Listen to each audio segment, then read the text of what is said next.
inyaya yekuti mamuka muchinamata. Handidudzire hope, handisi aiwa, handingakunyeperai. Toswera taudzana nhema, hatidi kuti tiudzane nhema, asi tinongoramba chita sei, chingonamata. Kana pane hanzi hatirwi nenyama neropa, handitika. Saka kungoziva kuti kune mweya yenzvimbo, kune mweya dzemhuri, kune mweya dzakasiyana dzinenge dzichisumuka. Asi mukupera kwazvose toda Mwari kuti vatite sei, vatibatsire. Saka toda kutenda Mwari. Nhasi ndauya tiri kuendera mberi nebhuku redu raHebrews, asi ndofunga vamwe murishamisika kuti ndavhura kuna Psalms. Saka Jose foni yako inogona kutondibatsira zvandoda kunge ndichiita pana zvinotibatsira. So last week ndikushandisa Bible nyowani, saka harina manotes angu andajaira. So tinoda kuverenga mapisarema chapter 8, Psalms chapter 8. Mavhesi achena haana kumbowanda, so let's read from verse 1.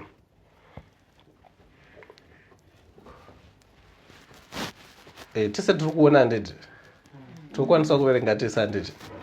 Saka after 3, 1, 2, 3. O Lord, our Lord, how excellent is your name in all the earth, who have set your glory above the heavens. Out of the mouth of babes and nursing infants, you have ordained strength because of your enemies, that you may silence the enemy and the avenger. When I consider your heavens, the work of your fingers, the moon and the stars which you have ordained, what is man that you are mindful of him, and the Son of Man that you visit him? For you have made him a little lower than the angels, and you have crowned him with glory and honor. You have made him to have dominion over the works of your hands. You have put all things under his feet. All sheep and oxen, even the beasts of the field, the birds of the air, and the fish of the sea that pass through the paths of the seas.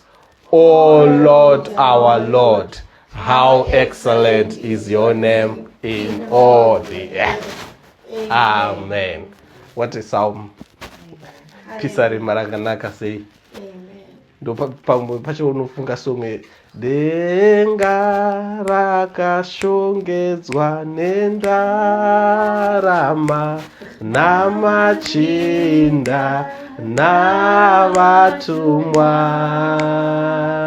munyika yatigere ineiko mabasa emaoko enyu. Baba ndinoshamiswa denga nenyika mabasa emaoko enyu. Amen. Ndokunenge uchibva mamwe masongo anenge achita sei achiimbwa. But ndofunga from last week pane zvatakaverenga kuna Hebrews. Timu rangu pane mavhesi ari panapa ndofunga maaona kuti akabva kupi atakaverenga kuna Hebrews, right? Nokuti ndo patakanga tiri last week. Asi ndangoti ndikuratidzei kuti Paul akanga asiri kungotaura zvinhu zvemusoro wake. Nokuti last week ndo pataidwela tiri. So from Psalms chapter 8 verse 5, for you have made him a little lower. Verse 4 actually note, what is man that you are mindful of him, and the Son of Man that you visit him? For you have made him a little lower than the angels. Last week message yedu yanga iri, for you have made him a little lower than the angels. Ichibva yazvinoenda, but we see Jesus, right? So nasi we are still on Hebrews, the book of Hebrews. Riri kundiitira zvakanaka. asi sekutaura kwatakaita kuti tinenge tichingobata apo neapo, saka nhasi tichangopika rimwe vhesi. Toda kuvhura, toda kuenda kuna Hebrews chapter, ndiregererei panapa.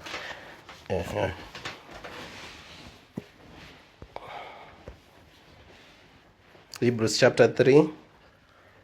Last week we were Hebrews chapter 2.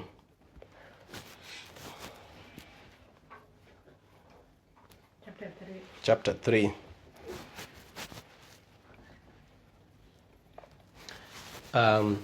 Therefore, holy brethren, partakers of the heavenly calling, consider the apostle and high priest of our confession, Christ Jesus, who was faithful to him who appointed him, as Moses was also faithful in all his house. For this one has been counted worthy of more glory than Moses, inasmuch as he who built the house has more honor than the house. For every house is built by someone, but he who built all things is God. Amen. Asinasi toda kudwela on verse 1. Consider the apostle and high priest of our confession, Christ Jesus. Amen. So pfungwa yatinayo muzuva ranhasi Jose bata ichi ndinenge ndine mavhesi andinenge iwo nhasi basa rako unenge uchitsvaga mavhesi fast.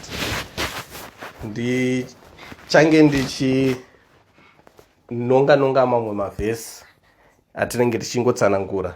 Tinofunga about 2 patakaparidza pamusoro the sun. Gabi, patakaparidza pamusoro the sun, takambobata a bit tichitsanangura, even kana last week tichitsanangura the difference aivapo pakati pema-Levites nema-priests, right? If anyone still remember, right? So nhasi tida kupinda mune nyaya ye-high priest of our confession. Tida kutresa chainzi priesthood munyika yeIsrael. Toiona kuti muzuva ranhasi priesthood yacho iri papi, uye inosvika papi, inotibatsirei. Saka kunzi muprista zvakatangira papi, zvinobatsire. Saka ndinoti uvhure Genesis chapter 1 verse 28. Verse 28. So toona kuti Mwari ndiye akauya neurongwa hwekunzi munhu anonzi mupriest naulevite. Asi pfungwa yacho haisi kuna kungotangira pavana aIsraeri, nekuti kana tichidzidza kana kutresa nhoroondo zvidzidzo zvatinokwanisa kuwana mubhaibheri, tinofanira kusvika panzvimbo yekuti tinokwanisa kuzviona kubva muna Genesis kunova kwekutanga tofamba nazvo kunonobuda kuna Revelations.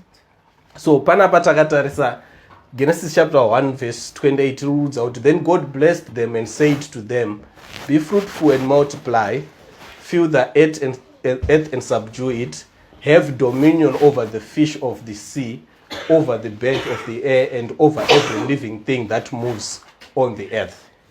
And God said, see, I have given you every herb that yields seed, which is on the face of the earth, and every tree whose fruit yields seed to you shall be for food. Scroll up. Also to every beast of the earth, to every bird of the air, and to everything that creeps on the earth, in which there is life, I have given every green herb for food. And it was so. Then God saw everything that he made, and indeed it was very good. So the evening and the morning were the 6th day. If you scroll down kudzoka pa 28, panapa Mwari ari kugadza Adam semutongi, as a king in the Garden of Eden. He is being set to have dominion. He is being set to subdue everything. So munhu wekutanga akasikwa neMwari ari muchimiro chakakwana, akanga aine dominion over everything. This is what God is setting in the Garden of Eden. It's dominion, it's a rulership, it's kingship, it's ownership over everything. I'm laying background.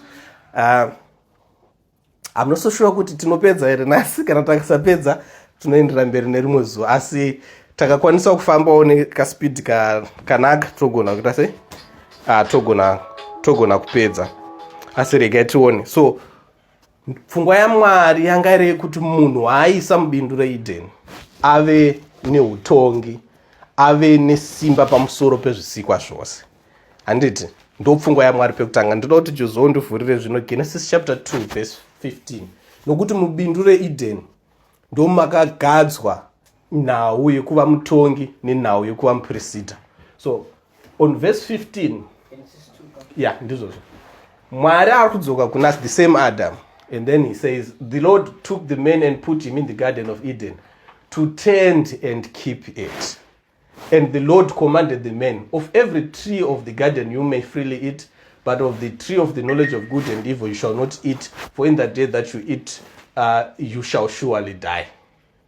Asi vhesi randiri kuda verse 15, because pataverenga ku 128 ati subdue, have dominion, that's rulership. But now he's also being told, in the same garden you are supposed to tend and to keep it. That's service in the garden. That's priestly work. Amen. So this is the same Adam who's having dominion, but he's also the housekeeper. He's also the gardener. So he's the king, but he's also the priest inside the Garden of Eden. So this is the perfect example yaMwari achigadza uprista hwake murudzi rwevanhu vaasika. So munhu paakasikirwa nyika, Mwari pfungwa yake yanga rekuti munhu uyu achava ane utongi, achanga aine simba, achange achikwanisa kutaura zvinhu zvichiitika, asi kuratidza kuti simba neutongi hwacho hausi hwekungoti uringoratidza kuti ndine simba ndoti itaite chaicho. Akapiwa mweya we to keep and to tend. Just as anybody who tends to a garden, hapasi pese paunongosvika uchingoti ndakutongokwapa kana kuti ndakutongogobora. Musi unouya muchichatsochekerera heji yako uchiita sei. That's power of service. So this is God setting up his priesthood. But what we see then, it's the same person who was the king, who had dominion, also had to tend and to keep. He had the priestly work that he had to do. So this is what we see as a prototype, the royal priesthood yatichazobata kumberi uko. Nokuti rangarira taverenga Hebrews 1:3 yatiti, therefore brethren, remember the apostle, the high priest of our confession. Jesu ndaakunzi the high priest. Saka toda kuona kuti zvinobvepi tizosvika pakuti Kristu taakumuti the high priest of our confession. Pari kudziya here ipapo? Pane hit. It's all right. So in other words, patichatanga kuona chiprista chichigadzirwa munyika yaIsrael, chaifanira kutora form yekuti it's kingly priesthood. Asi nokuda kweGenesis 3, anditi ngoma kati yande pana Genesis 3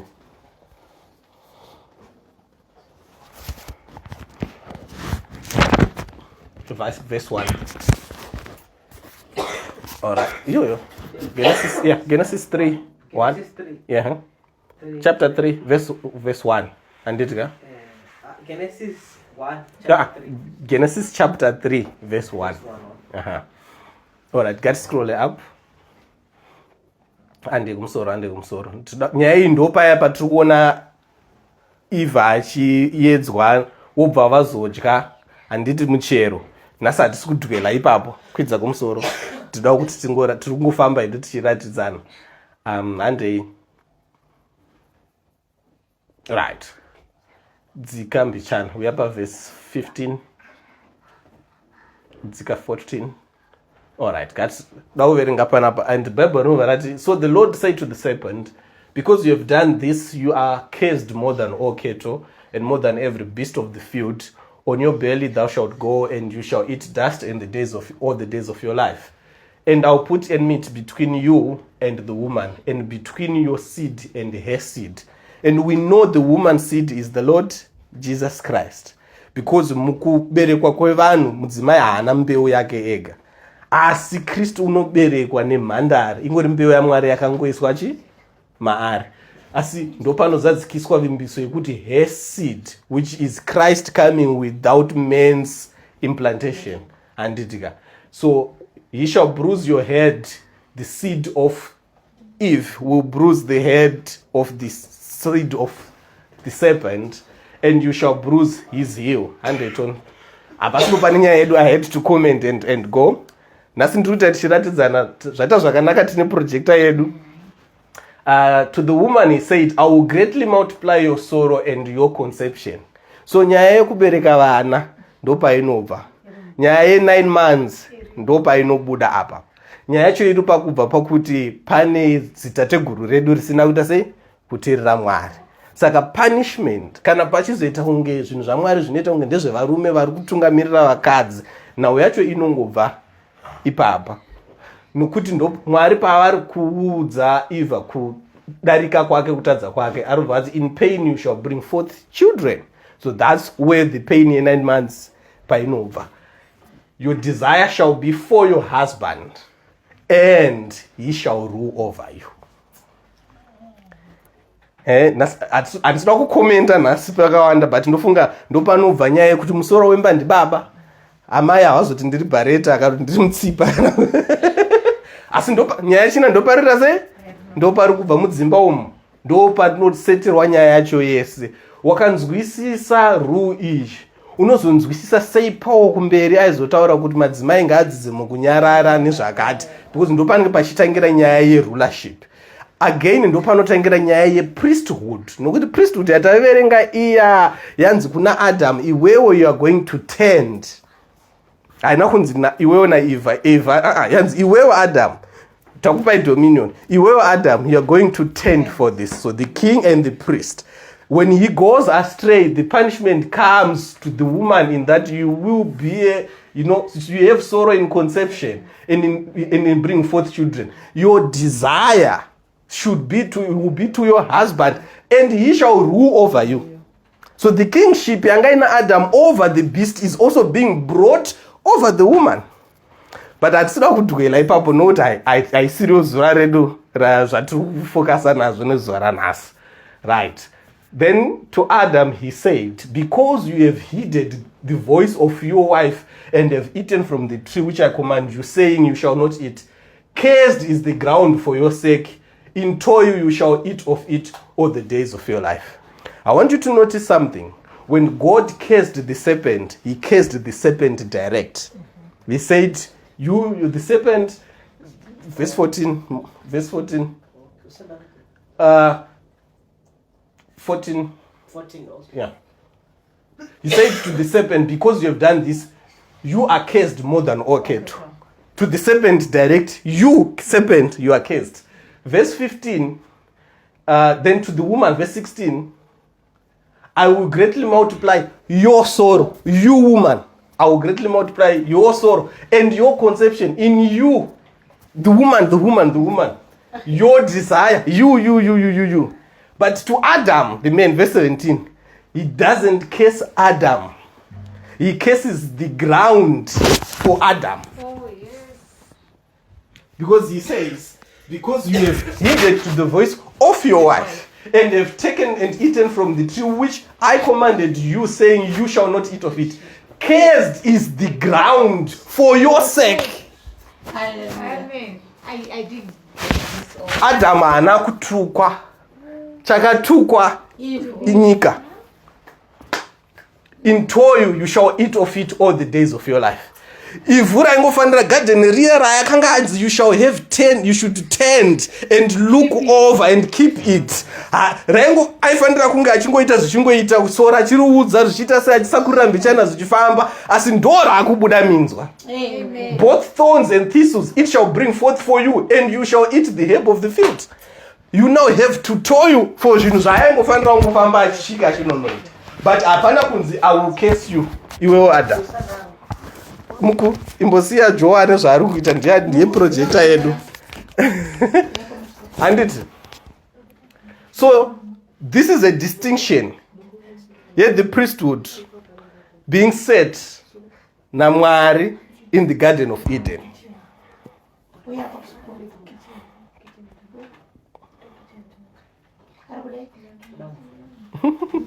It's okay.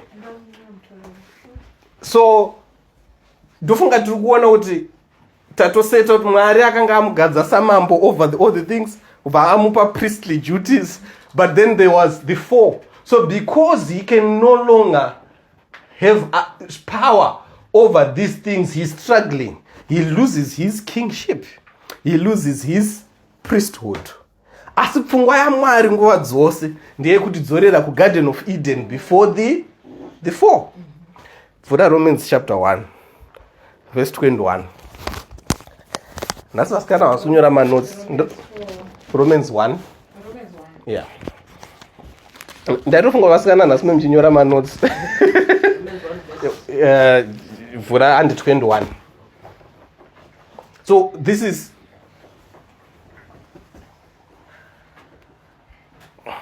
ndinoona ndovhesera ndinaro here pana.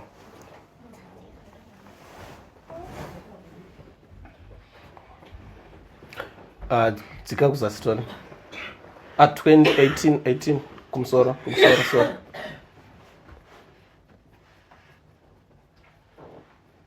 You see, so for 18, for the wrath of God is revealed from heaven against all ungodliness, because what they did was ungodly, right? And unrighteousness of men who suppresses the truth in unrighteousness, because what may be known of God is manifest in them, for God has shown it to them. For since the creation of the world, his invisible attributes are clearly seen, being understood by the things that are made, even his eternal power and Godhead, so that they are without excuse. Because although they knew God, they did not glorify him as God, nor were thankful, but became futile in their thoughts, and their foolish hearts were darkened. This is highlighting the fall of men, right? I think takaverenga Romans again, Romans 5:12. Some of these verses let me just cross check. Takataura last week.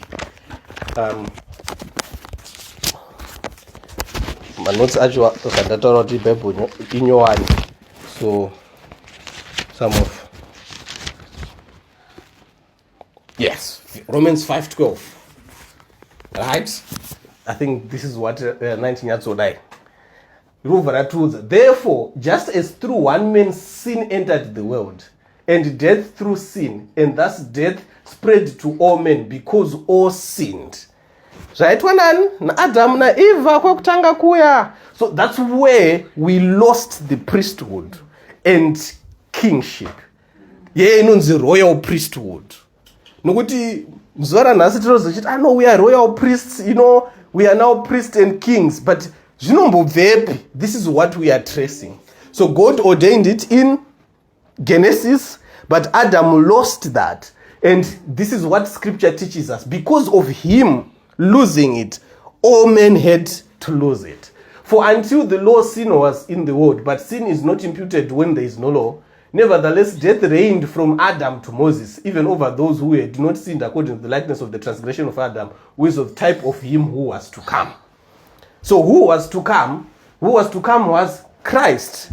But because Adam sinned from the beginning and lost what he had, what did Adam have? He had control. He had priesthood. So he was a priest. He was also a king. He had dominion, but he also was there to tend and to look after. So this is how God had set it in the Garden of Eden until we lost it. Chikuruzonzi munhu anozobviswa mubindu reEden zvinogona kuzoona muna Genesis chapter 3 kana takaverenga Ezekiel chapter 28, pachitaurwa nyaya yekuti ndakusatani ndakuona uchibviswa nezvakati, but zvazvakangoita ndezvekuti munhu akarasikirwa nesimba rekuva achiva muprista akaita sei akakwana. Asi Mwari haana kungomusiya achibuda muEden akadaro. Joe, let's go back to Genesis chapter 4 verse 1. Genesis chapter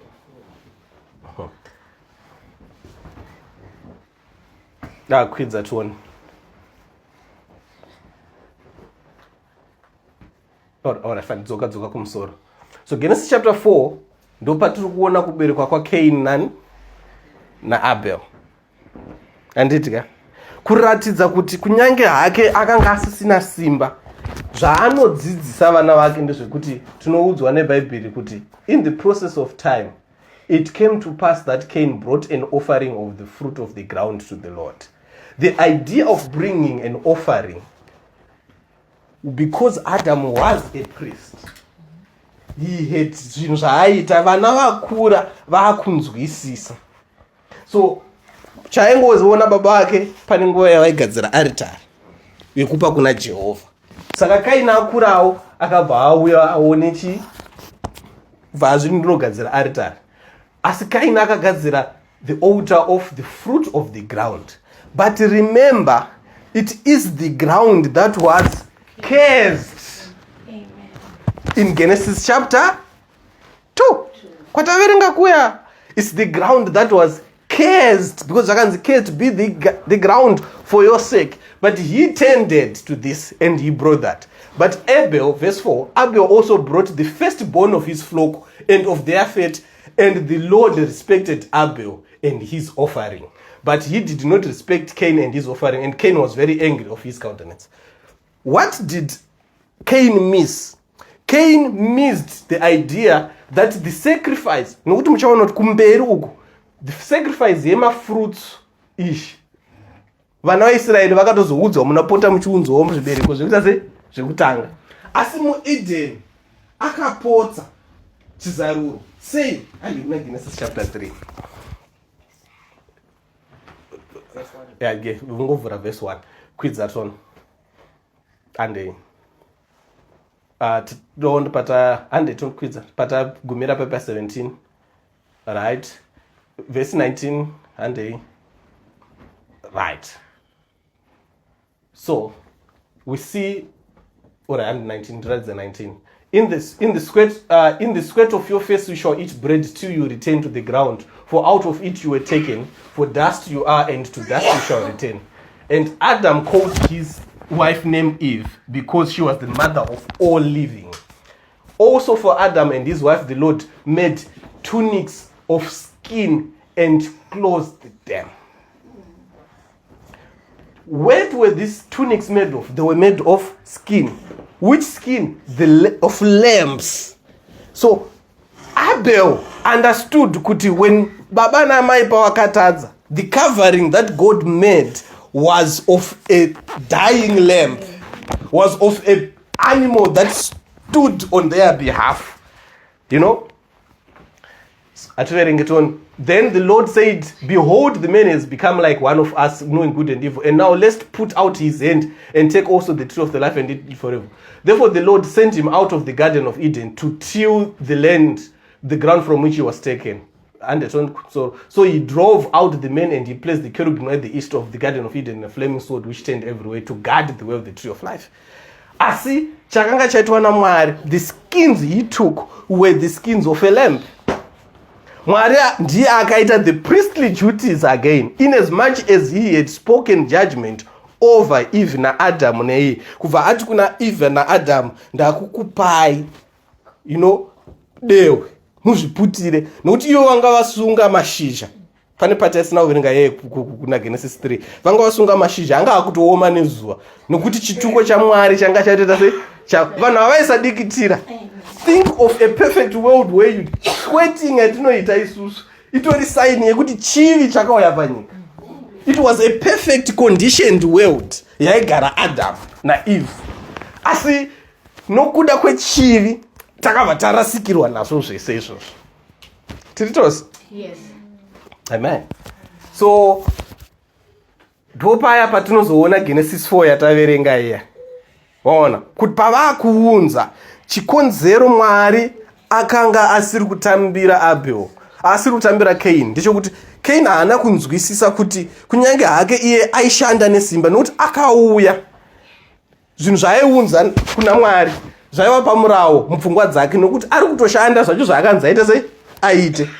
Asi zvisinei kudaro Mwari vakanga vamutuka pasi. Mwari vakanga vasuda kuunzirwa sacrifice of a cursed thing.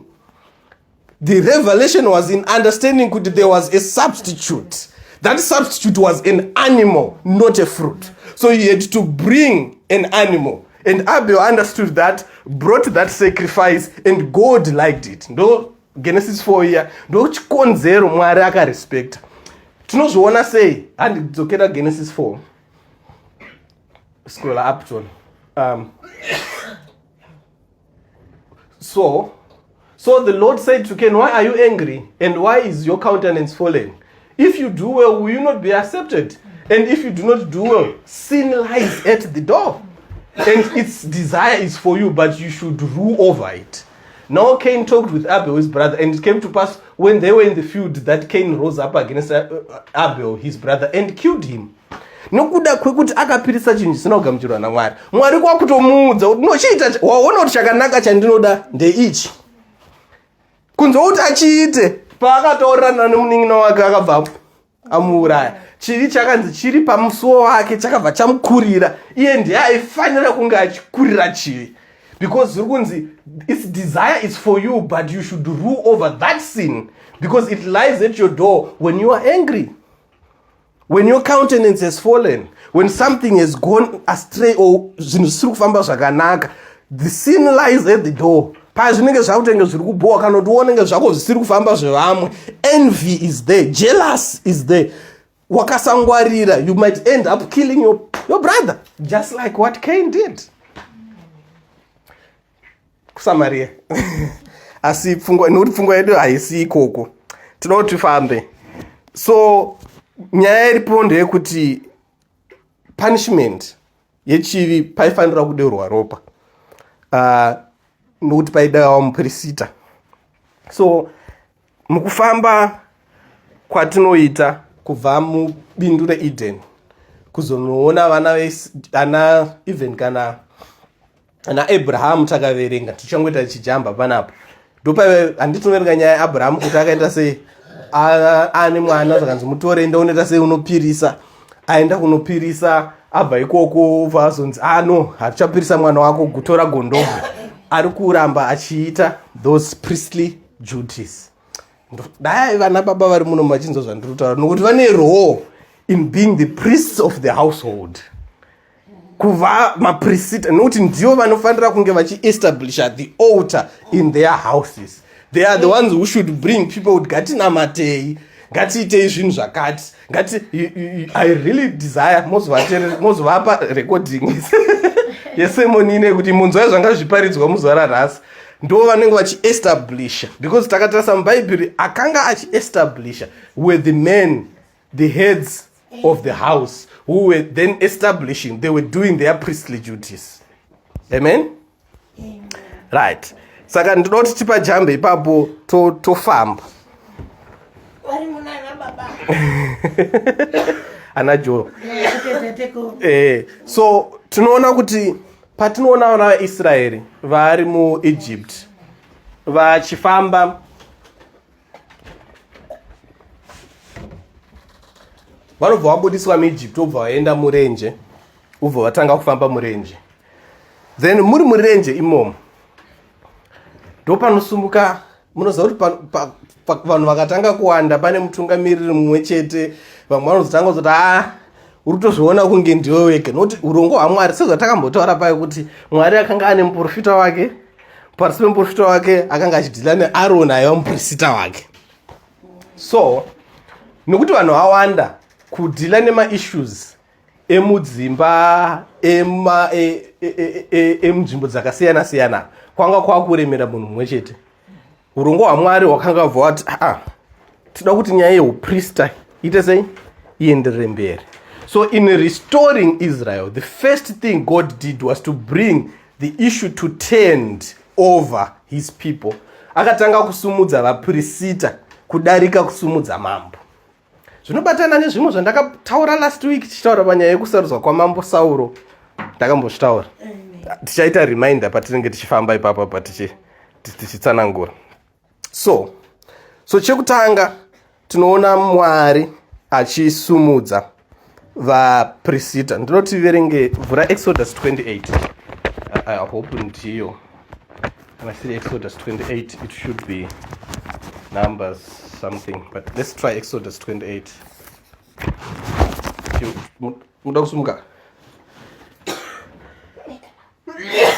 All right. Exodus 28. Yeah. So this is where God establishes my priests in pakati pevana vaIsrael. Now take Aaron your brother and his sons with him from among the children of Israel, that he may minister to me as priest. Aaron and Aaron's sons, Nadab, Abihu, Eleazar, and Ithamar. And you shall make holy garments for Aaron your brother, for glory and for beauty. So you shall speak to all who are gifted artisans. It's okay. At this point, the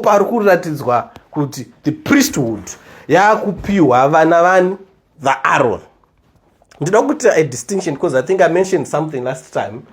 Sometimes tunoita mix up padaiti vana vaRevhi ndovaizova vanhu vanobatsira kuva vafundisi, asi vakanga vachinzi vaprista vanopirisa vaipinda muimba inonzi the Holy of Holies.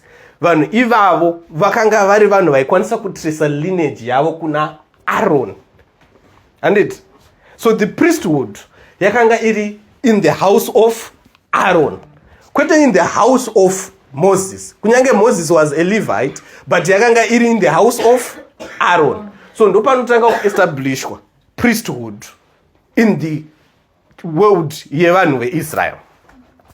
Right? So Mwari takaverenga iyoyo Exodus 28 ndo patotanga anobva atanga kutsanangura kuti hembe dzavo dzinenge dzakaita sei, vanofanira kunge vachifamba sei. Asi Mwari aona kuti zvadaro akati aiwa basa rakaita sei rakawanda.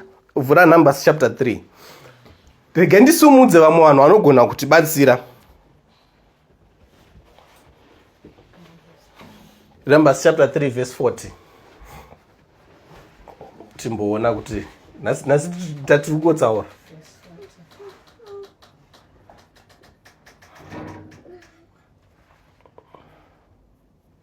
Okay, so in service, then the Lord said to Moses, number all the firstborn males of the children of Israel, from a month old and above, and take the number of their names. And you shall take the Levites for me. I am the Lord, and instead of all the firstborn among the children of Israel, and the livestock of the Levites, instead of all the firstborn among the livestock of the children of Israel. So what God is doing, Zoka ipapa 49. Mwari anga akati mutsvuku rake, ndoda kuti vanakomana vese matangwe vauye vandiite serve. Asi zvinogona kuzoremera vanhu vemarudzi ese ari 12 kuti vati munhu wese mwanakomana dangwe ngaroite sei rindisevhe. Nokudaro ndakuchitora rudzi rwemalevhi, marevhi vese panzvimbo yevanakomana matangwe vaIsraeri ndo vakuchizouya kuzondishandira. This is where the Levites are brought in. So verse 42. So Moses numbered all the firstborn, go up, numbered among the children of Israel as the Lord commanded, and all the firstborn males according to the number of them from a month old and above. Then the Lord spoke to Moses saying, verse 45. 45. 45. 45.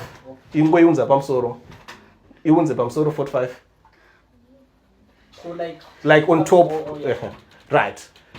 Take the Levites instead of all the firstborn among the children of Israel, and the livestock of the Levites instead of their livestock.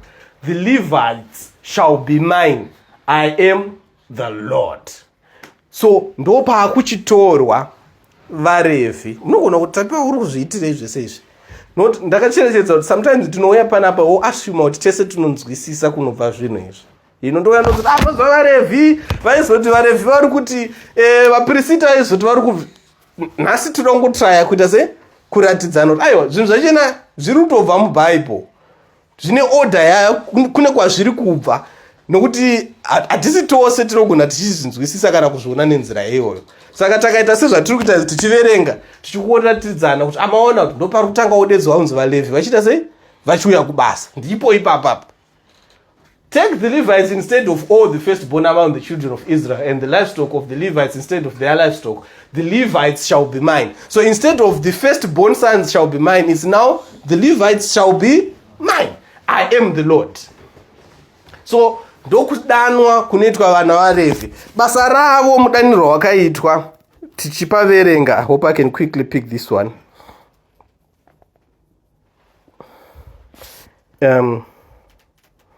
I think we can jump this, all right? Asi vaRevhi kunyange vadanwa, vaRevhi havasi vese vaifanira kuzopirisa kuenda in the Holy of Holies. Vana vaAaron chete vemudzinza raAaron ndo maibuda anonzi mahigh priest. Muripabata? So Aaroni naMozisi vanhu vanga vari verudzi rwaLevhi. Handiti ka? Mozisi ndokudanwa ari semuprofita, Aaroni vanziwo unouya semuprista. Muprista nemuLevhi vanhu vaviri vakaita sei? Vakasiyana. So mukunamata kwavaita muprista aiva pamusoro pemuLevhi. VaLevhi vaibatsira muchechi. Yes, vaisenza mutembo, vaibatsira muchechi, asi havaikwanisa kuenda kundopirisa muimba yomukati. Iro ranga riri basa rani? Ravana vaAaron, vaprista. Muprista aiva muRevhi, asi hasi muRevhi wese aiva muprista. Pari kunzwisisika? Sorry, Mati Moses was the... aiva muprofeti. Moses was a Levite. Okay. So handiti maLevites aiva vanhu verudzi raLevhi. But the 12 tribes of Israel, the Levites were also a tribe. Moses is from that tribe. Aaron is also from that tribe. So when God called Moses, he set him as a prophet. Zvakanzi naMozisi, Mwari ndoita sei? Ndinokakama. Handigonoita sei? Kutaura. Zvakanzi, no, I will cause your brother Aaron to speak on your behalf. Ndakaisa mazwi mushoko rako mumuromo mako, mumuromo maAaron ndiye anozobuda oita sei? Utsanana. Saka Mozisi paizoti Aaron aibva abatwa nemweya waMwari kuti aiwa hanzi naMwari ita sei?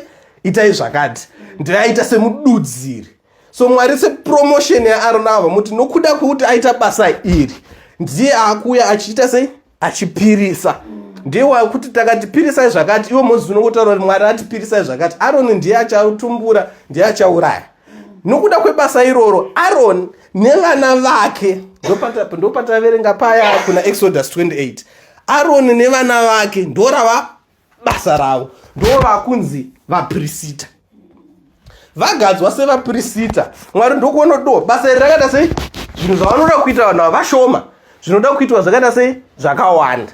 Saka mumurawo waMwari paiva nemurawo watiri kuverenga namba 13 waiti vanakomana vese mbatangwe aiberekwa vaifanira kuva kuzopiwa kuna Mwari kuti vange vachiita of service in the house of God.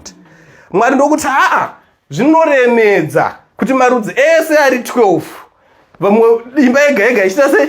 Ichiunza. Zvinogona kuita sei? Kunetsa. Ndakuchitora rudzi rimwe chete pakati pe12. Rudzi irworwo ngaruve rudzi rwani? RwaLevhi. Saka mwana wese aberekwa ari pasi peRevhi ari mukomana anokwanisa kuva muRevhi, kureva kuti anobatsira kushanda mutemberi yaMwari. Asi kana ari muRevhi asingabve mudzinza raAaron, nokuti vanga vakawanda, asingabve mumhuri yaAaron, haakwanise kuita muprista. Vaprista ndo vanobva mudzinza, vanokwanisa kunongedzera kuti tateguru redu zvechokwadi ndiAaron. Tiri tose? Kana tiri tose ndofara, tiri tose here? Right. Kudzidzisana. Tapa peji imwe chete. So ndokudanwa kuri kuita sei? Kuri kuitwa vanhu. Zvinhu zvindiri kuzvitaura nekuti nokuti taona Adam, recap. Taona Adam achiiswa mubindu reEden. Tamuona sei a king having dominion. Vapi over everything. Vapiwa priestly duties to tend and to look after the garden. Vatamuona achiita sei? Achiwa. And then the ground is cursed. Mudzimai opiwa mutongo wake, izvo zvopiwa mutongo wazvo. Asi Mwari asati wavabuditsa, vanobva uraya gwayana wovapfekedza. Mwari aita the priestly duties. saka pana nchiti ndajamba ndo takatiresa tichaona kuti kana ana Noa even kana Job chaiye achipirisa tandinotaverenga Job aiti zvimwe vana vangu vari kwavari ikoko vari kuita sei vari kutadza Mwari ndokupai chibayiro ndokupai chibayiro. He was doing priestly jobs but that wasn't a king. Asi Mwari paari kudana vana veIsrael now sei mhuri 1 kana kuti senyika imwe chete achiisa in order ndo paanoipa distinction ishi yekuti vaRevhi vachanga vachitibatsira vana vaAaron ndo vanenge vari maprista right. Asi ndinoti ndikuratidzei something panapa. Vhura Leviticus 10 verse 1 right. Just kuti tingoratidzana kuti haasi munhu wese aikwanisa kuenda kundopirisa uye chero ainzi muprista akaenda kunopirisa zvisingadiwe naMwari aigona kufa kana kurawa. Takatarisa Leviticus 10 zviri kunzi then Nadab and Abihu the sons of Aaron each took his censer and put fire in it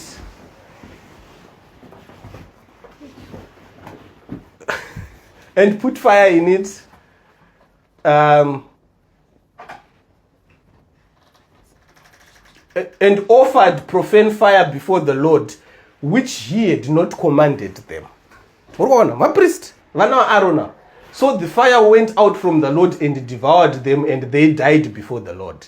So inasmuch chero wanga uri priest, inasmuch chero wanga uri mwana waAaron, wakada kunopirisa moto usingazikanwe naMwari, zvaiurayisa.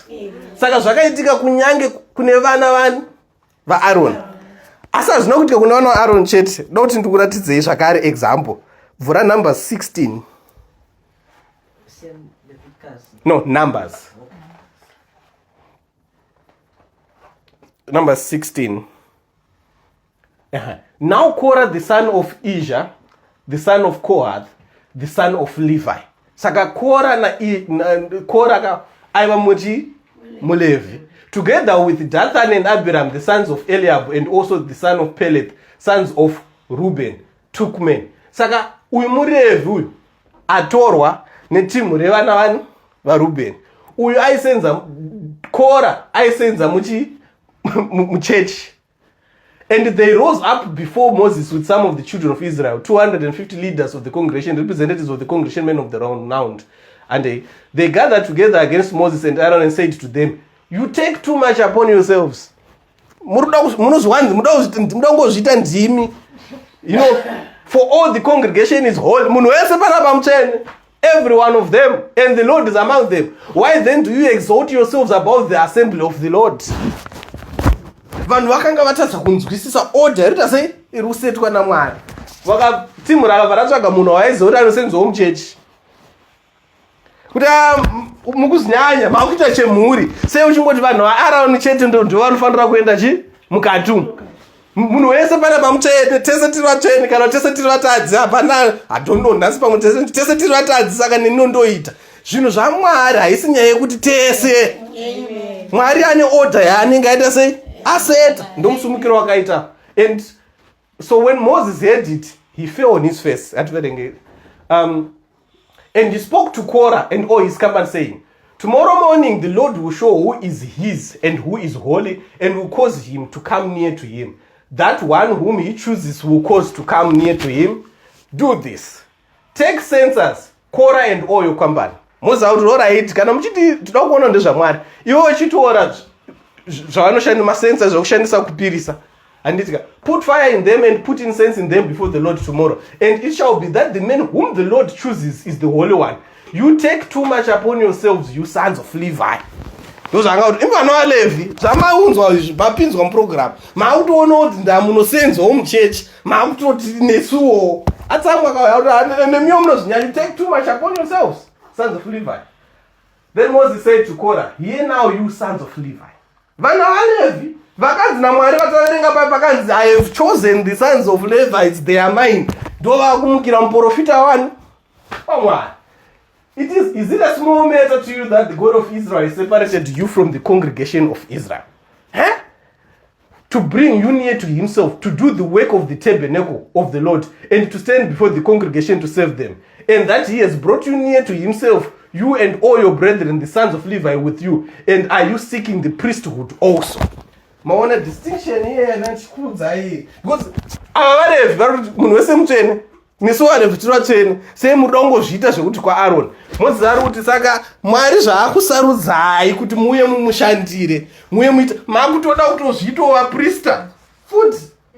Maona distinction yanachitsanangura kuti so you could be a Levite but not a priest, for the priesthood was designated to the children of Aaron.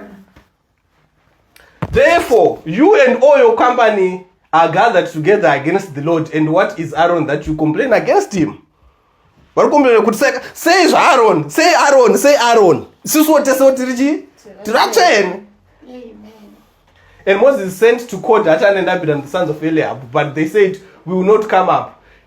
Is it a small thing that you have brought us out of the land flowing with milk and honey to kill us in the wilderness, that you should keep acting like a prince of us?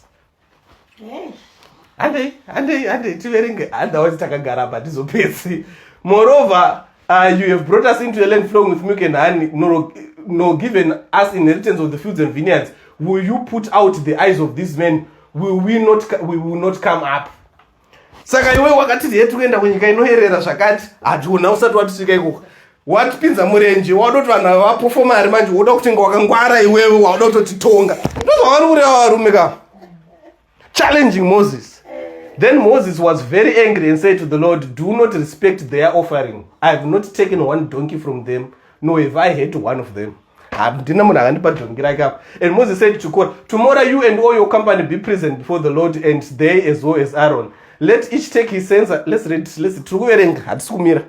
Let each take his censer and put incense in it, and each of you bring his censer before the Lord. 250 censers, both you and Aaron, each with his censer. So every man took his censer, put fire in it, laid incense on it, stood at the door of the tabernacle of the meeting with Moses and Aaron. And Korah gathered all the congregation against them at the door of the tabernacle of the meeting. Then the glory of the Lord appeared to all the congregation, and the Lord spoke to Moses and Aaron, saying, separate yourselves from among this congregation, that I may consume them in a moment. Amwari akuchipindira manje. Nyaya yacho ndeye priesthood. Ndokudzika kwakaita nyaya yechi priesthood.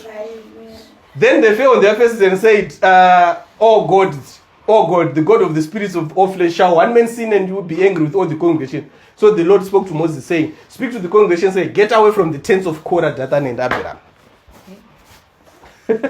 Then Moses rose and went to Dathan and Abiram, and the elders of Israel followed him. And he spoke to the congregation, saying, depart now from the tents of these wicked men, touch nothing of theirs, lest not you consumed in all their sins. So they got away from around the tents of Korah, Dathan and Abiram, and Dathan and Abiram came out and stood at the door of their tents with their wives, their sons, and their little children. Moses said, by this you shall know that the Lord has sent me to do all these works, for I have not done them any of my will. If these men die naturally like all men, or if they are visited by the common fate of all men, then the Lord has not sent me. But if the Lord creates a new thing, and the earth opens its mouth and swallows them up with all that belongs to them, and they go down alive into the pit, then you will understand that these men rejected the Lord. Let me tell you something. The Lord can do a new thing to your enemies. Amen. Amen. Kana Moses areza kana Mwari anofanira vanhu vakangofa zvekurwara zvechichichi Mwari haana kundita asi Mwari akaita a new thing. Now it come to pass as he finished speaking all these words that the ground split apart under them, and the earth opened its mouth and swallowed them up with their households and all the men with Korah with all their goods. So they and all those with them went down alive into the pit, and the earth closed over them, and they perished from among the assembly. Vanhu vakadisappear kumedzwa nenyika nekuda kwokuti they were after the priesthood.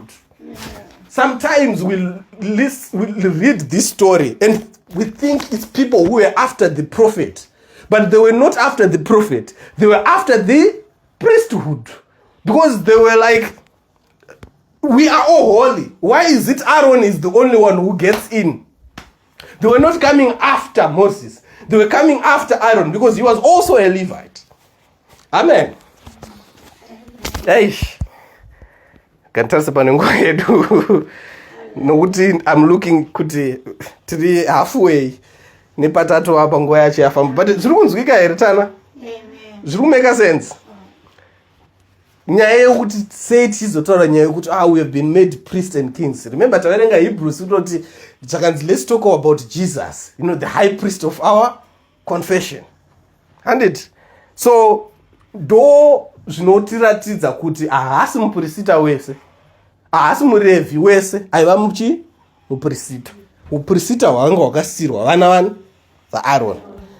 Kuratidzawo zvakare kuti ana mambo makaratidza pane wakazoverenga imwe nyaya 2 Chronicles 25 nyaya yaUza.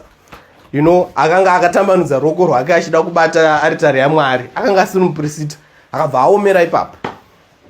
So ndo zvinoratidza kuti Mwari pavana vaIsraeri uprista akanga ahuchengete, shoko rake zvekushumira paaritari yake zvanga zvachengetedzerwa vaprista.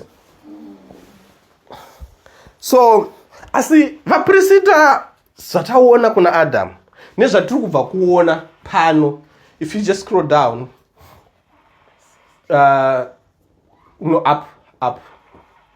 up again. So there's this point yakaitwa naMoses. Just scroll up again.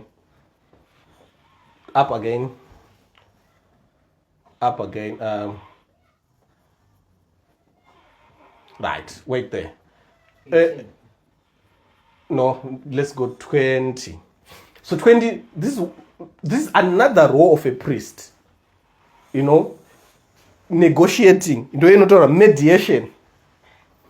It's an example when Moses mediated, stood on the gap. And the Lord spoke to Moses and Aaron and said, separate yourself from among the congregation that I might consume them. Then they fell on their faces. This is Moses and Aaron. He said, oh God, the God of the spirits of flesh, shall one man sin and you be angry with all the congregation? What were they doing? That's a priestly role. Mediating, standing in between. Kuti Mwari, makushoparadza munhu wese here nokuda kwevashomanini. Ndo zvaitwa nevapriest. But I think we can see an example. Deuteronomy chapter 33. Kuna Deuteronomy iri kwekutanga kwekusoro kwekudhuze nana Genesis. Right. 33 verse 8.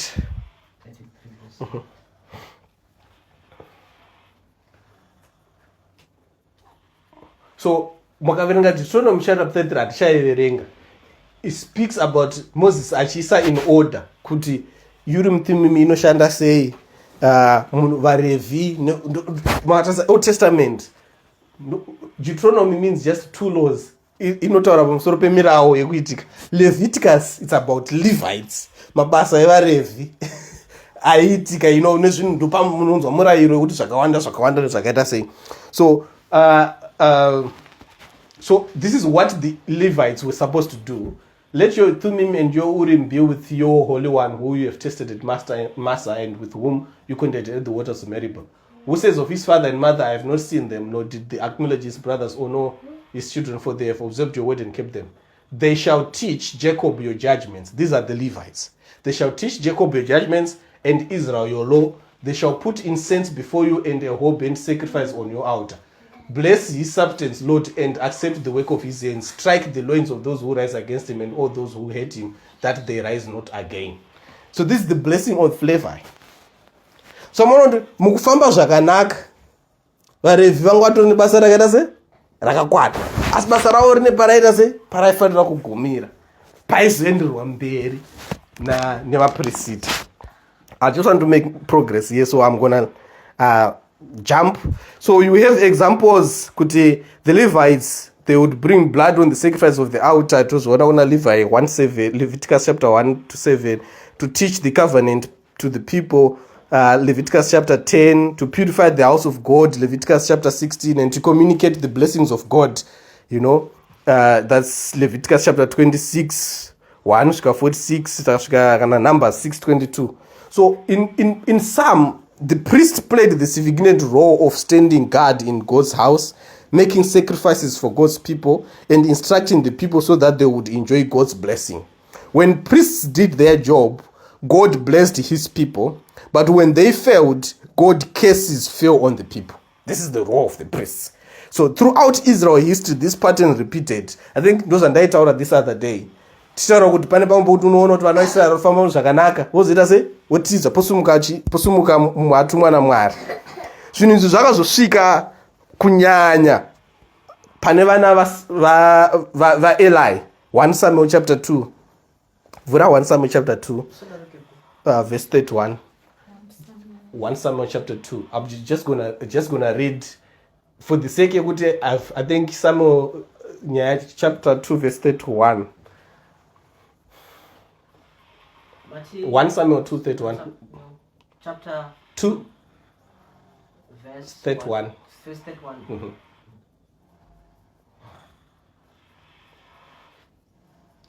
Just imbodzoka kuna ku 30. 30.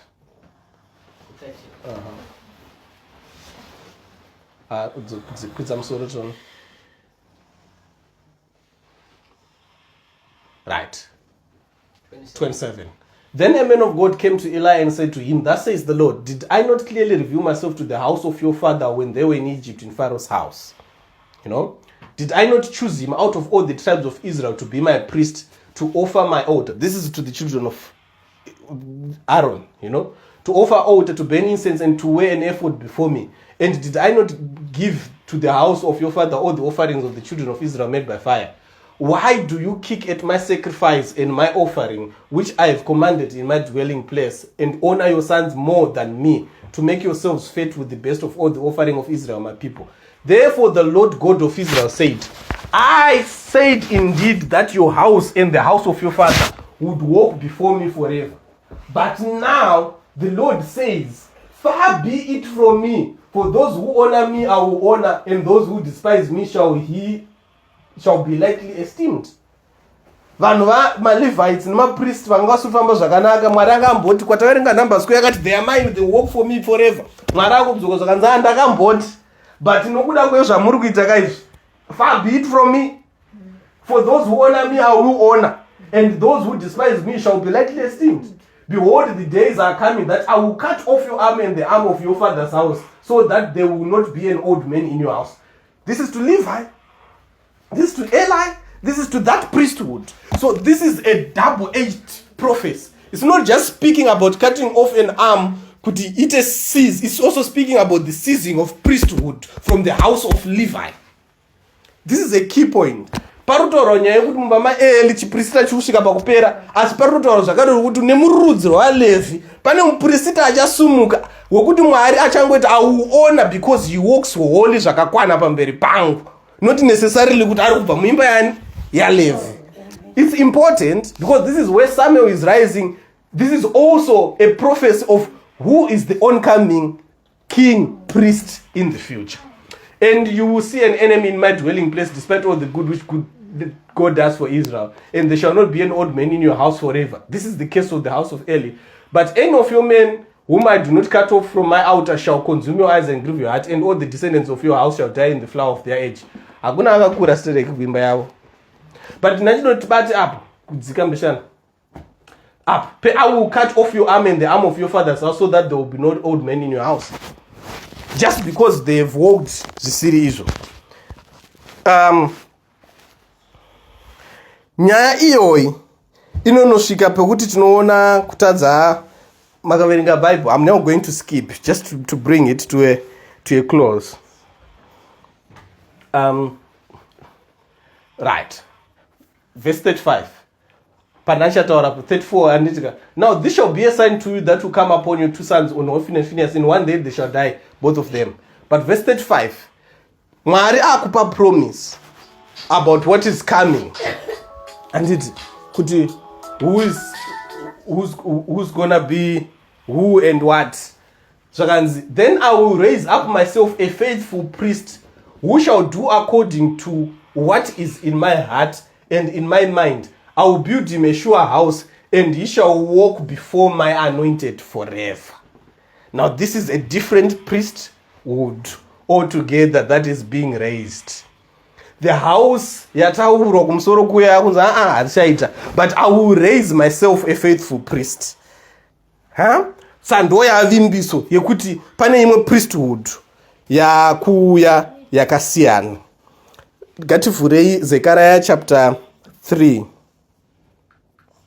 No, Zechariah chapter, ngavhure Zechariah 6. Prophet Zechariah chapter 6 verse 9. Ndakungumhanya.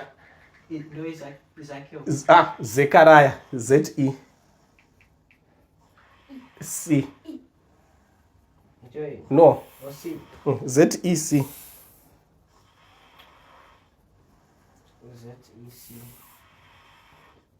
Tsvaga panofanira kubuda Zechariah.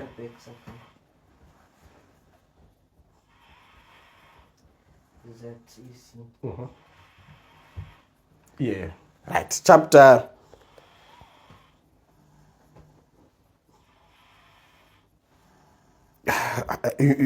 Vanhu vamwari ndiregerei, pane zvinhu zvakawanda zvangu zviri apa zvandakukondenza nekujambisa cause nekuda kwetime.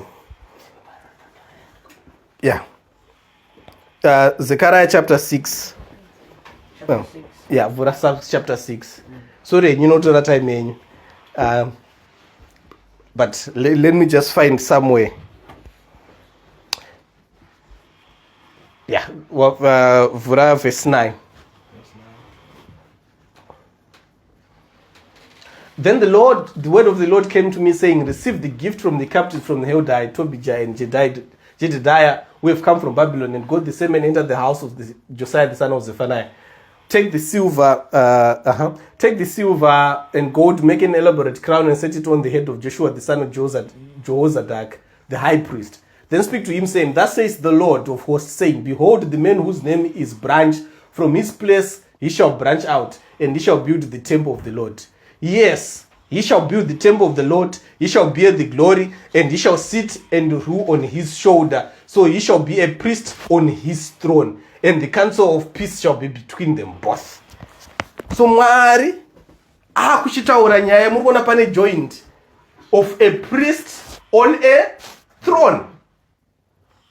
Kumwe kwese ukuku, I remember tichitaura kuti the kings always came from the tribe of Judah, and then the priest always comes from the tribe of Levi. But then here Mwari akupa promise kuti there is going to be someone who is called the branch. And that says the Lord of hosts, saying, behold, the man whose name is the branch, from his place he shall branch out, and he shall build the temple of the Lord. This is speaking of the Lord Jesus Christ. So what is he going to do? He shall build the temple of the Lord. He shall bear the glory and shall sit and rule on his throne. So he shall be a priest on his throne, and the council of peace shall be between them both. So now it's now coming back. No, the one imi vamoveso zvamamuchiita imimika manditadzira mandikanganisira. Ndambonge ndinane vamambo vari pasaiti, ndambonge ndine vaprista vari pasaiti, but hazvisi kufamba, munokakavadzana, munoita honde. Now there is going to be one called the branch, and that branch will sit on my throne, and he shall be a priest in my throne. So he's going to be a kingly priest. So there were two things now. The house, yataverenga kuna Samuel, zvanzi, I will raise. Handisina basa zvokuti ndandaka kuti imimi vana vaRevhi muchafamba pamberi pangu in perpetuity. I will honor whom I will honor, and I will look down on who I will look down. So nyaya priesthood for the service can be shifted. But there was a promise to one who is called David, kuti iwewe mumba mako ndo muchabuda mutongi. Amen. So Mwari akutoseta pace now on this prophecy of Zechariah, that the branch that shall come, he shall bear the glory and shall sit and rule on his throne, but he shall also be a priest. So consider Jesus the high priest of our confession. That's why ari mwana wa Judah aikwanisa kunge ari zvakare mupurisita. nokuda kwokuti vaprista pavakafamba pakati apa vane pavakatsaukira kubva munzira dzaMwari. Mwari paakudzoka achiisa zvinhu zvake in order, achida kuti dzorera kuna Adhamu sekutadza kwakaita Adhamu wekutanga, ndo zvinozoona Adhamu wechipiri achiuya kuzonunura munhu wose. Sekufa kwakaita Adhamu, vanhu vose vanofa, asi sekumuka kwakaita Adhamu wechipiri, vanhu vose vanomudzwa. Adhamu wekutanga anga ari mupurisita, anga ari mambo. Adhamu wechipiri anovawo zvakare mupurisita, anova mambo. Sei anonzi the branch. He shall branch out, he shall build the temple. That's why Jesus Christ could say, destroy this temple and I will rebuild it in 3 days. Why is he saying that? He is the branch, he is building. So how can you say you are going to rebuild this temple in 3 days? It took 400 years. So mutumbi wake. Ndokusaka paakanga ari pamuchinjikwa pakadengenyeka, the Holy of Holies vakanzi curtain rakabvaruka nepakati. Why? The establishment yepriesthood was done away and he stepped as the branch, as a king, as a priest in his stead, fulfilling this prophecy. Amen. Huh? Now the elaborate crown shall be for the memorial of the temple of the Lord of the Elam, to bind Jedediah and everybody. But yes, he shall build the temple of the Lord.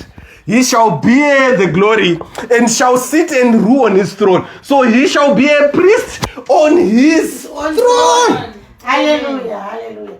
Praise God. Tabaona. Amen. Nanchiti ndiperere ipapa.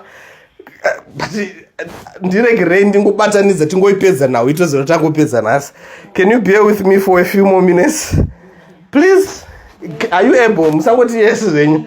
Are you able? I hope muri kuona zvandiri kuona. Amen. Yeah? Yes. I hope muri kuona zvandiri kuona. So that's where we see Christ coming in.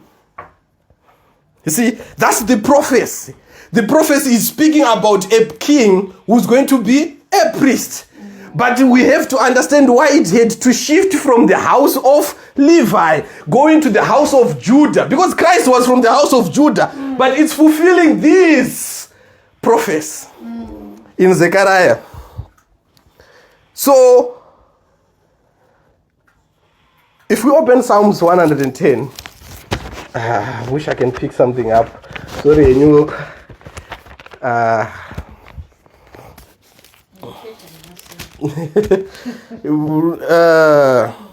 110. Verse 1.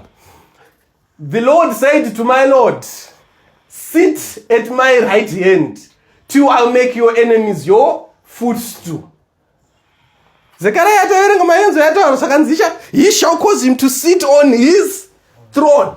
So the one who is sitting on the throne is one who is being said, the Lord said to my Lord, sit on my throne. Who is he? Jesus. Yes.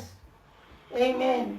Murwan, the Lord shall send the rod of your strength out of Zion, rule in the midst of your enemies. Your people shall be volunteers in the day of your power, in the beauty of holiness. From the womb of the morning you shall be the dew of your youth. The Lord has sworn and will not relent. You are a priest forever, according to the order of Melchizedek. The Lord is your right hand, and he shall execute kings in the day of his wrath.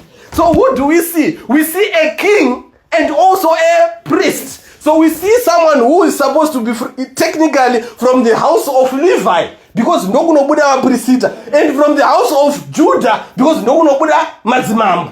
Asi not sekuona kwataita kuti vana vaLevi vane zvavakanganisa. Mwari obva apa chituko paari kutuka vana vaEli in Samuel. He's also cursing vana vaLevi kuti imimika handisina basa nekuti ndakamboti muchafamba pamberi pangu kwenguva yakareba. Ndichazvisarudzira.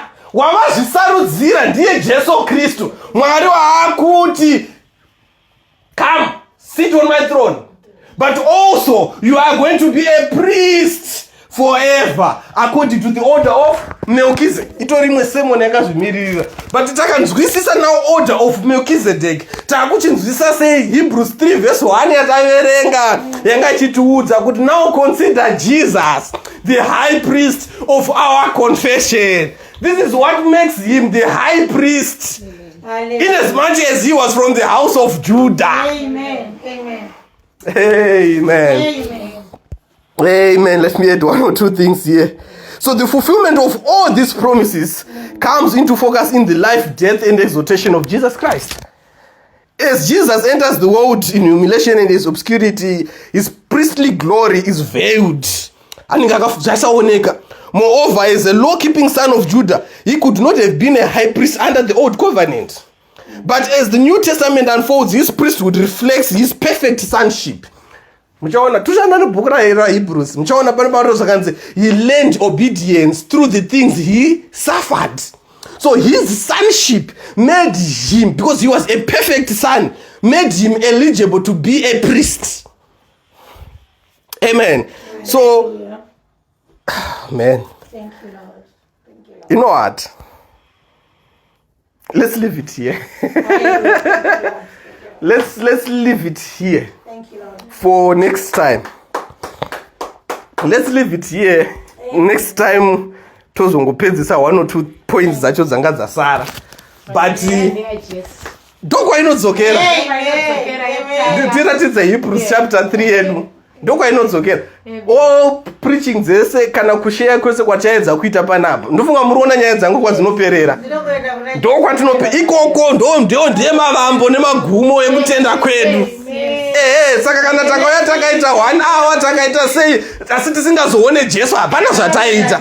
Tofanira kuti kana tauya toita noise verse 1, kana tauya chapter 3 verse 1 tofanira kuzoti topedza tovatanyoverenga yedu Hebrews chapter 3 1. Therefore, holy brethren, partakers of the heavenly calling, consider the apostle and high priest of our confession, Christ Jesus. Amen. Huh? Thank you, Lord. Thank you, Lord. Thank you, Jesus. Thank you, Lord. Mabaona ndozvatanga tichitresa kuti sei Paul achizomuti he is the high priest. Maona nyaya yacho. Amen. Amen. Toda kutenda Mwari. So but when he is the high priest of our confession, what it means is akanga aine utera aienda kumuprista. Akanga aine urwere aenda kumuprista. Takaverenga zvakazonzi Mwari akazotipa mukana kutaura mabook of Leviticus, book of Numbers achitaura kuti ani maperembudzi akaita so unoenda kuita atinoti mabirthmark. maJews aisada kuonekwa nawo mabirthmark. Wainzi unoenda nebirthmark undonopirisa uonekwa kuti iskin cancer here kana kuti sei. Vaiva so strict. You had to present physically. Ndosaka kana Jesu paakapodza murume uya akanga ane maperembudzi akamuti usati wamhanya kumwe ene unoratidza muprista. Asi isusu tine the high priest of our confession, Christ Jesus. Iye ndiye ari pamusoro because Mwari akamuti my Lord come and sit on the throne. We've given shortcut, is it? Access. Amen. Access. Shortcut access nokuti pakadzimurwa chiketeni chaingopindwa nevana vaAroni chete chaiurayisa. Isu takukwanisa kuti uchingoenda pamavhi ako wodana zita raJesu wapinda mukati. Kuti Ishe makumbo angu andinetsa. Munoziva imimi kusasika kwangu. What a friend we have. Saka nditarimba kuti take it to the Lord in prayer. Can't we find a friend so faithful who we are sorrows bear? Amen.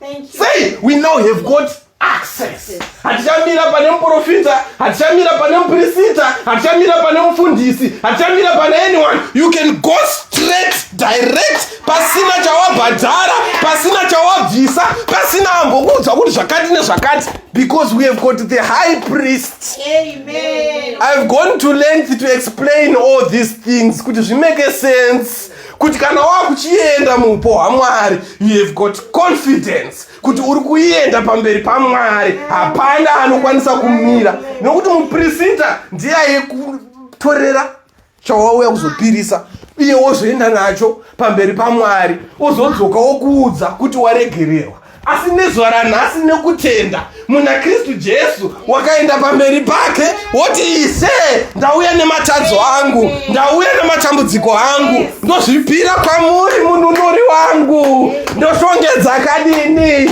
agondishanyira, mugadzirire iwe mwoyo wako wose, saka ndinasunungurwa nemi mudorongo rangu.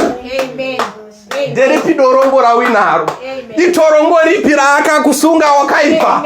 Wakaipa kupinza pakaita sei? We have got a high priest. Consider Jesus Christ. We have considered everybody else. We have considered preachers, doctors. You have considered everyone.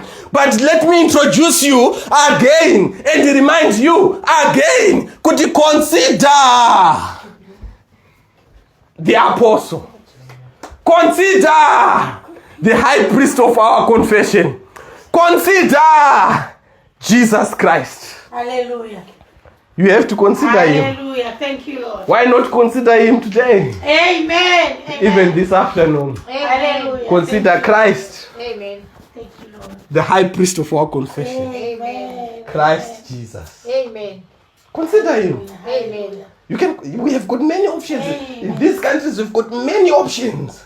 But I want you to consider him. Amen. He can be touched by the feeling of our infirmities. Option again in this. But consider, sister, Christ Jesus. Amen. Consider him. Not me. I'm not a solution. But consider him. This is the reason why I had to ndaita nezvanandichiita kuedza kupota tichiratidzana kuita se kuti zvimeke sense kana takuzoverenga wonzwisisa kuziva kuti oho, this is why sei pari kuzodonedzerwa kuti murume uyu anonzi Kristu Jesu, muchinda werugare, ndiye akanzi naishe wangu kwira ugare pachigaro. Unogona kunge uchisumudzwa mudenga, asi consider Christ, the high priest of our confession. Yes, Lord. Consider him. Amen. Who was faithful to him, who appointed him. Amen. Though he was a son, he learned obedience through the things that he suffered. Though we are tempted, though we are tried, yet in the midst of it all, we have the peace of mind. Why? For the trying of our faith worketh patience. But who tries us? We consider Jesus Christ, because he took all sin. Amen. He took all temptation. Amen. He took over everything. Amen. And he is here today. Hallelujah. He is here now. Hallelujah. He is here to answer Hallelujah. your prayer. Hallelujah. He is here to Oh, reply. thank you, Lord. Thank He you, Lord. is here to give you your Thank heart's you, desire. amen. Reach out and touch the Lord Amen. as he is going by. Amen. Amen. Oh my. Hallelujah. Mwari makanaka. Thank you. Tinokudza zita renyu. Hallelujah. We consider you the high priest of our confession. Amen. That's why we confess that we were healed. That's why we confess that we are saved. Amen. That's why we confess that you are our healer. You are our provider.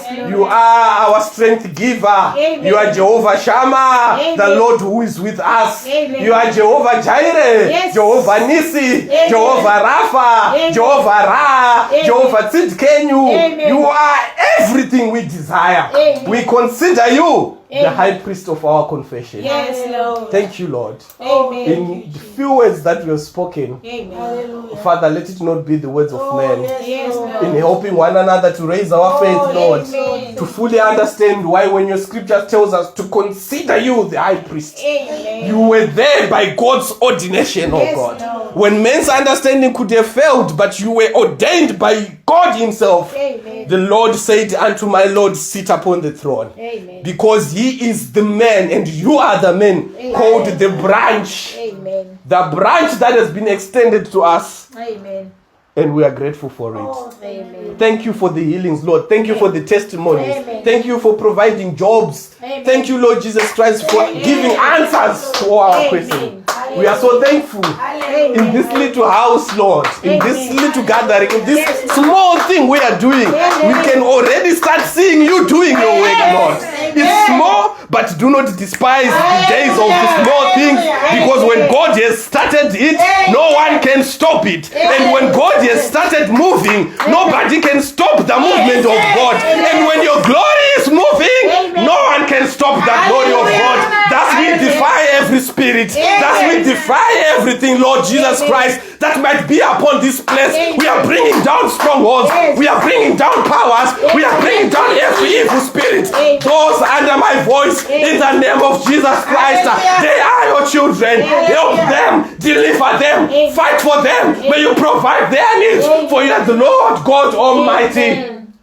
In Jesus Christ's name, Lord, we pray thee. We magnify your holy name, because we have considered you the high priest who can be touched with the feelings of our infirmities. Oh, we sing, Lord. Jesus knows our every weakness. Oh God, when we are weak in spirit, when we are weak in our bodies, when we are weak even in our purses and in our wallets, you know our every weakness. Father, there was a time when you were supposed to pay tax, and Father, you didn't have anything. And you said to one of your disciples, go and cast into the river Jordan. And they went and they casted, Lord, and they caught a fish. Within that fish, there was the amount needed. Father, we might not have rivers and we might not have fishing rods, but we know you still have got your fishes somewhere. Lord, wherever we are going to cast, even into the deep, Father, we are going to catch. And when we have caught, Father, you would we are providing for our needs. Thank you, Where we lack, Lord, you know we provide. We want to stand, Lord, like Peter of old and say, we have toiled all night, but we have caught nothing. But yet thy words, launch into the deep. Launch into the deep. Launch into the deep. And because you have spoken it, Lord, we are launching into the deep. That we are getting to catch because you have spoken it. Oh God, help us. You are providing for us, Lord. And after we have caught, Lord, we are going to testify. And oh Jehovah, like Peter again who said, depart from us for we are unworthy. But yet we do remember, said, you make us worthy. Just like Isaiah of old who said, oh, I'm unclean. I dwelt amongst the people of unclean lips. But you sent forth your cherubim and he tied his lips and he said, send me, Lord. Oh, Father, cleanse us. Forgive our sin and our shortcoming, Lord. We try our best, Lord, but we fail most of the times. Even Paul teaches us that we die daily. Heavenly Father, we only need thee. You know our heart's desires. We love thee and we honor thee. Blessed be his wonderful name. Be praised and be magnified. Kana uchikwanisa kunamata pauri papo in your own way. Shungotenda Mwari nezvavatiitira. Consider the apostle. Consider the high priest of our confession. What do you want namata vasikana mukomana imbotenda Mwari noupenyu. Ingotenda Mwari nezvaanokuitira. Wakatendeka nokuti ndiye Mwari. Thank you, Lord, for your visitation. We want to thank you and honor you, Oh my God, Lord. thank you. We worship you, Jesus. Oh my God, we want to thank you. Amen. Thank you for this chance. Reach out and touch the Lord. Yes, Take this for granted, Father. You will find it's not to visit. As Christ is past, sing by this moment, oh, needs to supply, reach out and touch the Lord as He goes by. Reach out and touch the Lord as He goes by. You will find is not too busy to hear your heart's cry. Is passing by this moment your needs to supply. Reach out and touch the Lord.